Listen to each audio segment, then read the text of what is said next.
Greetings, Earthlings! Welcome back to 7th Street. No! No! Recently, I took a poll on my channel to see what type of movie you guys wanted to see for my next reference this film, and surprise, surprise, classical horror won in a landslide. I'm just kidding. Here's your Italian flick. No sooner did I get the knife back than there were people all over the place. Oh boy, hunker down for this one, okay? Claudio Fragasso. If you know him at all, it's probably because of his most famous good-bad movie, Troll 2. He was actually a pretty major player in the Italian genre film industry during the 80s and into the early 90s, working a lot of times as a screenwriter and assistant director for Bruno Mattei and some of Fulci's later period films, before doing a string of ultra-low-budget schlock films for producer Joe D'Amato. They're eating her. And then they're going to eat me. Oh my God! As I said before, Troll 2 is most definitely what he's known for. It was crowned the title of Best Worst Movie, and there was even a documentary made of the same name. It always makes me laugh a little bit. Clearly, most people out there haven't seen Suburban Sasquatch or Manos the Hands of Fate, but sure, to the general public, people whose movie diet mostly consists of big-budget Hollywood movies from the 2000s, Troll 2 may very well be the worst movie that they've ever seen. That's exactly what happened, with a voracity that has no equal on Earth. But let me say this now, Troll 2 is bizarre, low budget, and at times horribly acted, but it's far from being the worst movie ever made. It's not even the worst Claudio Fragasso movie ever made. Oh my God! Night Killer is a 1990, psychological thriller, I guess? Slasher film, maybe? It's kinda got some giallo elements in it for sure. Maybe it's a giallo. Anyway, Night Killer is one of the most strange, hilarious, horribly acted, fun bad movies I have ever seen. It was released in Italy as Texas Chainsaw Massacre 3, believe it or not. The movie opens with this little pre-title sequence that takes place at a rehearsal for a local dance troupe, and they are practicing one of the most bafflingly bad dance numbers I've ever seen. I know that the 80s were pretty notorious for bad dancing, but even for late 80s standards, this is bad, right?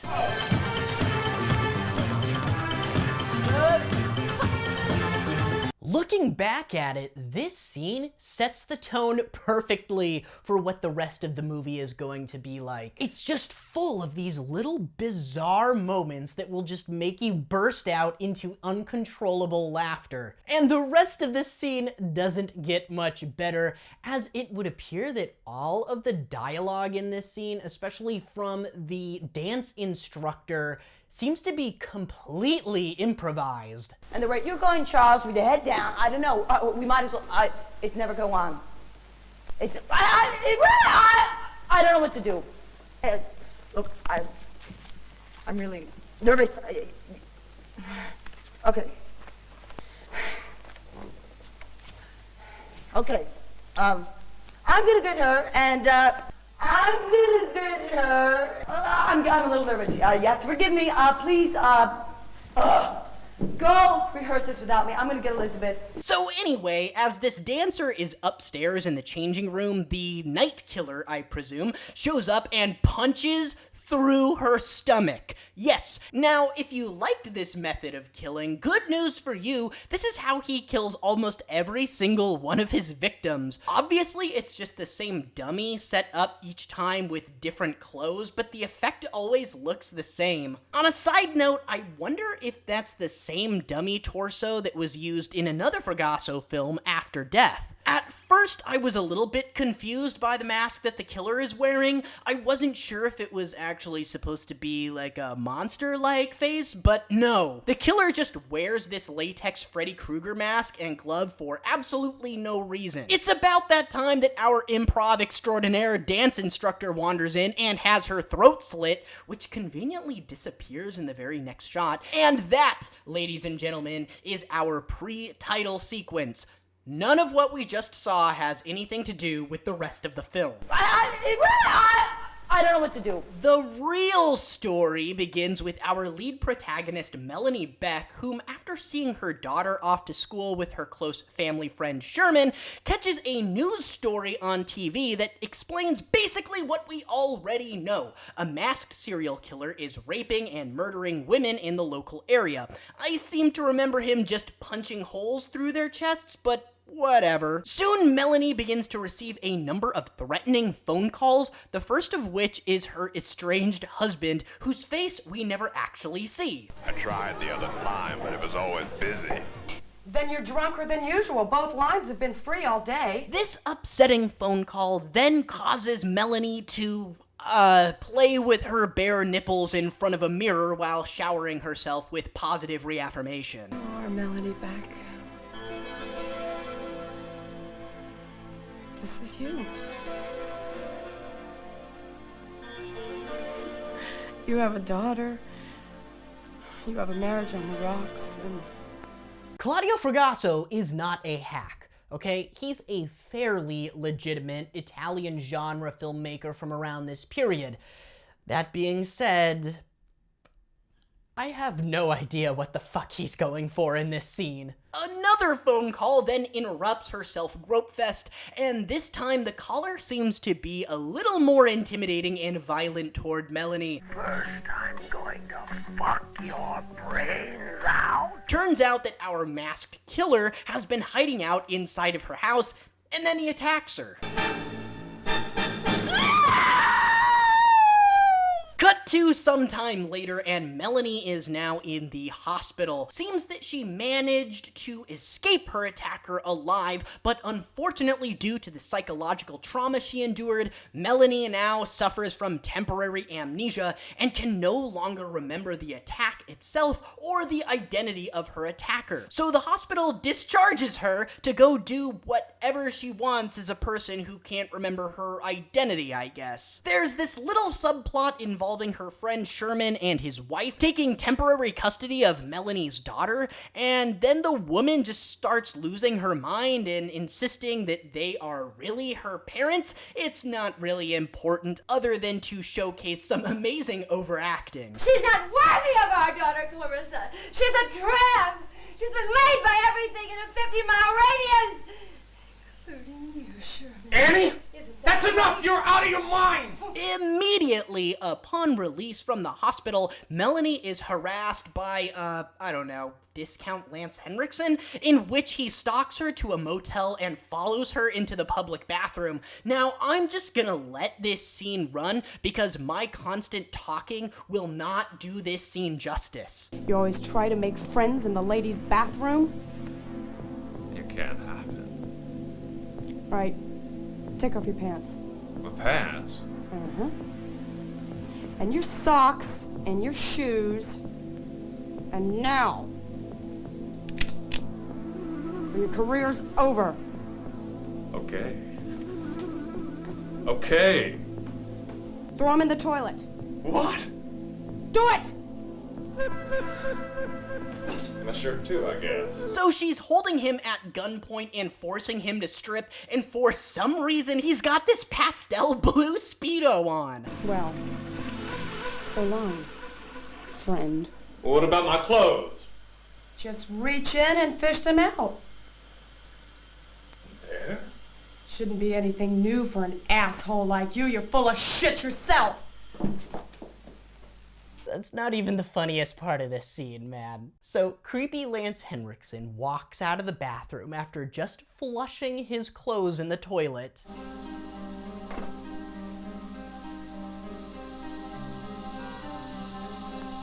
Hey, bud, what happened to your clothes? I got molested in the little boy's room. Words cannot express the joy that this movie gives me. Okay, alright, we've got a long way to go here. In the very next scene, we are at the beach with Melanie, and she's having a pill-popping picnic, trying to kill herself, I guess. But just in the nick of time, creepy blue Speedo man shows up and drags her into the ocean, where he forces her to drink ocean water, so she regurgitates the pills she just took. Well, you gotta drink seawater because it throw up all that shit you've been taking. Are you crazy? Who is this guy, and what the hell is going on? After saving Melanie from an overdose, the man kidnaps her and holds her captive in a dingy motel room, and this is where we get the best scene in this movie. I don't know how to describe it. I can provide like a supercut here, but Jesus fucking Christ, you guys. You really just need to see this scene in its entirety for yourself. Had your sweater and dress clean. Fried chicken and french fries.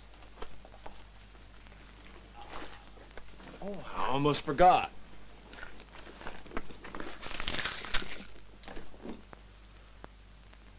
Valium. Surrender. A gun. Barbiturates. Don't touch me. No, not again. You don't seem to get it, Mr. Restroom Hustler. I'm already dead. While you shoot yourself, try to, I'm gonna eat. Nothing does it to me like fried chicken. It's as easy as eating a drumstick. Now.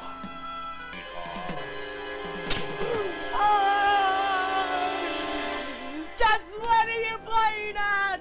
So after being psychologically tortured with a revolver and some fried chicken, we basically cut back and forth for a little while between a detective who's trying to track down Melanie and her captor, and this guy is one of the worst actors in this movie, and that's saying something. You're the famous shrink.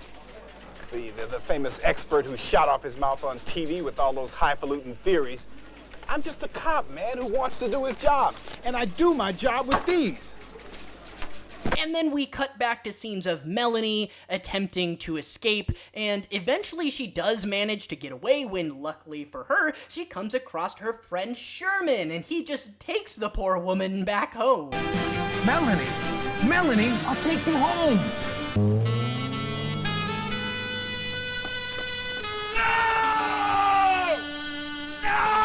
But wouldn't you know it, Sherman was the killer all along. You attract men like a bitch in heat. You attract men like a bitch in heat.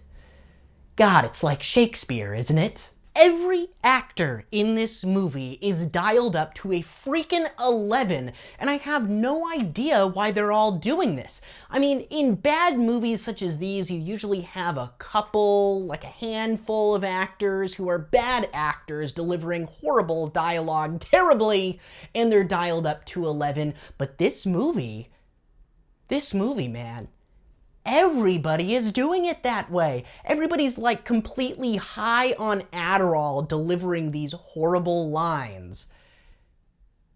It's amazing. That was stupid of me.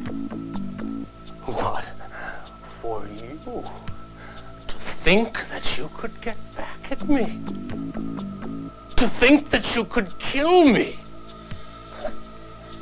that was crazy. Melanie manages to distract Sherman just long enough to knife him in the ding-dong, and then creepy Speedo Man jumps through the window and annihilates Sherman with the revolver.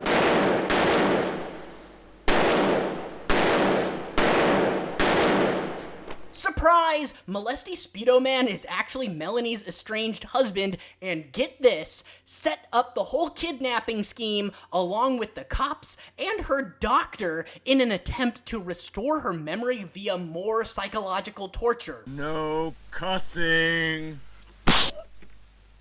and that's pretty much the movie. Well, there is a super duper double dog twist ending with Melanie's daughter now wearing the killer's mask. Do you recognize me, Miss Stick? I'm back. Just for you. Just for you.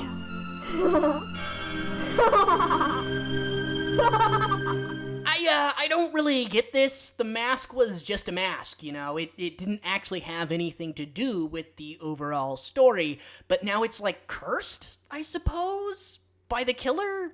I guess? This movie is strange, bro. Like, real strange.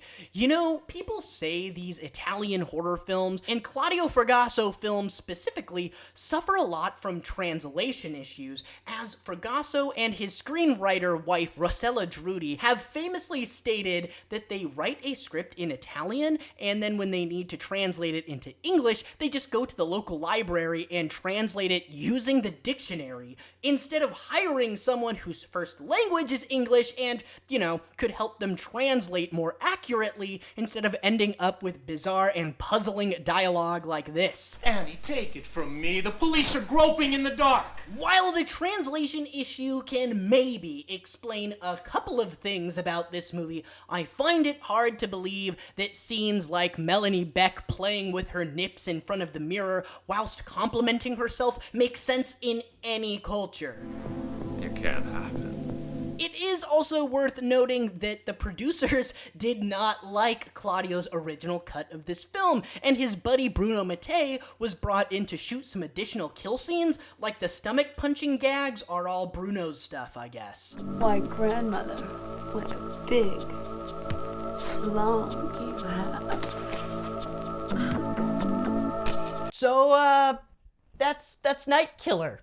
Yeah, it's bizarre, but it's incredibly entertaining. It's one of those movies that I watched it for the first time and then I immediately watched it again. And I've seen this movie maybe 4 times now, and I mean, that's incredible for such a ridiculous movie such as this. I mean, I've only ever seen 2001: A Space Odyssey once. I mean, do you know anyone out there who's watched 2000: A Space Odyssey more than once? I've seen Night Killer 4 times in like the last 6 months. This movie is incredible. And you know what? There's something about it, man. The funniest thing is that there's like this little teeny tiny kernel of something in the story that I think is rather intriguing. Like, I sort of like the concept of this woman being attacked and surviving an attack and then having amnesia, and then she's kidnapped by who you think is the killer, and that person doesn't turn out to be the killer.